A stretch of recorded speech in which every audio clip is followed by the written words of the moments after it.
السلام عليكم. عايز اقول لك على سر بس ما تقولش لحد. خليك جدع وما تقولش لحد. انت بتصنع ماضيك دلوقتي مش مستقبلك. افهمك ازاي. الاول كده قول لي بصراحه، مش كتير كده بتقعد مع نفسك وتتخيل ياه لو يرجع بيا الزمن لورا ايا كان سنك، سواء 15 ولا 50؟ اكيد تخيلت كتير انك رجعت للماضي، تقعد تتخيل بقى انك رجعت بآلة الزمن علشان تعيش ذكريات جميله لسه فاكرها لحد النهارده. حضن امك، ضحكه مع صاحب قديم، اكله كشري مع حد بتحبه، او علشان تصلح غلطه كان ممكن حياتك تبقى احسن دلوقتي لو ما كنتش غلطتها. غلطه صغيره كان ممكن حياتك تبقى احسن دلوقتي مليون مره لو ما كنتش غلطتها. حبيت واحدة ما تستاهلش، اشتغلت شغلانة غلط، شاركت واحد خاين، او حتى علشان تهرب من الواقع اللي انت عايشه. دايما الماضي بالنسبة لنا جميل وهادي ورايق، مهما عدى الزمن هو برضه جميل وهادي ورايق. قرب بقى مني كده وتعالى لي اقول لك مفاجأة، انت اصلا عايش دلوقتي في الماضي بس ما تقولش لحد، ده سر بيني وبينك. اللحظة اللي انت فيها دلوقتي كمان دقيقة هتبقى في الماضي، كمان ساعة، كمان شهر،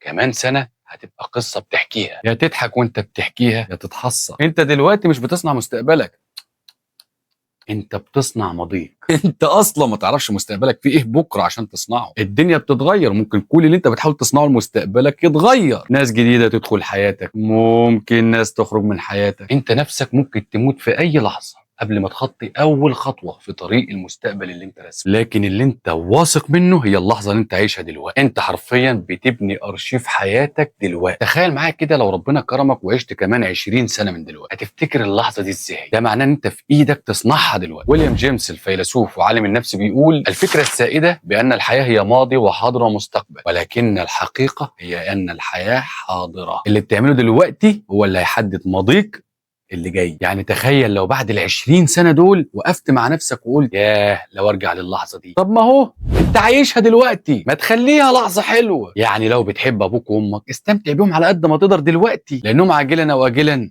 هيكونوا ماضي. لو لسه متجوز جديد استمتع بايام الجواز الاولى قبل ما تدخل في مطحنة الحياة والاولاد. لو عندك عيال صغيرة استمتع معاهم لانهم هيكبروا وهيطيروا بعيد عن العيش. لو بتشتغل شغلانة حلوة استمتع بيها حتى لو فقير. ايه فقير؟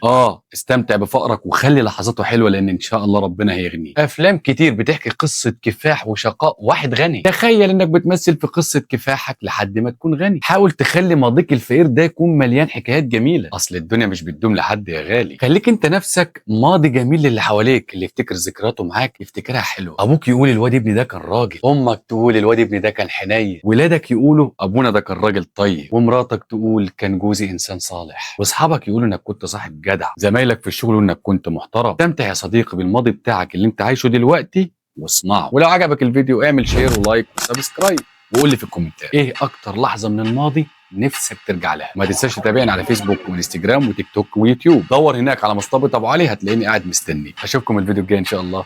سلام.